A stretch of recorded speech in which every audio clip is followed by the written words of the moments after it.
what's the right amount of capital, for a given deal? Well, of course, the disclaimer out of the gate is every deal is different. But I would tell you the scenario that you just painted, the one where the equity provider just wants to provide enough equity to get there and maybe not much more, isn't the best scenario from a banker's point of view. We always want the company to have breathing room and access to additional capital for whatever reason they might need it. It might be for good reason, for growth, to support an acquisition.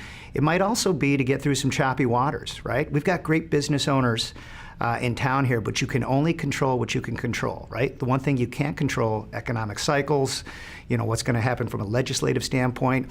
So the ability to react to some of those things you can't control, and often reacting involves the need for additional capital, getting through those choppy waters, really, really important part to plan for. So planning for it even before it happens, hoping that it never will happen, is, in my opinion, the healthiest approach. A common pain point when the need for capital is the topic is really transparency of financial reporting. So a lot of your mid-market businesses, which is really kind of the heart and soul, I think, of Midwest, Cleveland in particular, you've got really strong businesses, 5, 10, 20 million in sales and are on a nice trajectory of growth that haven't placed a priority in creating transparency of financial reporting.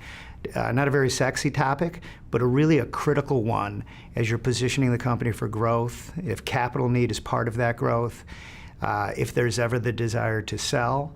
I would tell you that often is a challenge. That stuff's expensive, right? Going from a compilation to a review to an audited statement.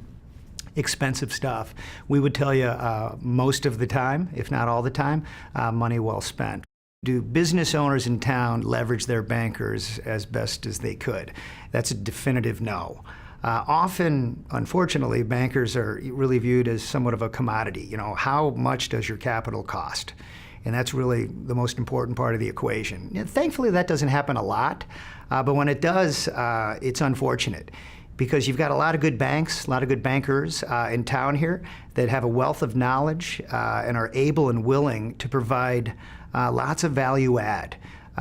So the banking spectrum involves a lot more than just capital, the treasury management, the international support, could be wealth management, deposit gathering, all of the above. There's just an arsenal of products and services that our business owners should be taking advantage of. So I think those business owners that treat their banker like a part of the team, they got to keep us honest, don't get me wrong. We've got to be, from a pricing standpoint, fair. But there's just lots of opportunity to leverage your banker as a consultant, if you will, more so than a capital provider only. So when I look at Cleveland economically, where it's at and what I see specifically as it compares to other cities, I think we've got some work to do, candidly. I love the momentum we've got today. The infrastructure build out in Cleveland over the last 5, 10 years in particular has been tremendous. But the one thing we haven't figured out yet, respectfully, is how to attract more new businesses to Cleveland. We've done a great job of attracting downtown population, residency-wise, but we need to find a way to get more new businesses to Cleveland to help sustain that tremendous infrastructure that we've built out. And I think you make a good point. There's other cities nearby that have candidly done a better job. Columbus, you could say Pittsburgh, Nashville, the Carolinas. They've got population growth that I think we envy.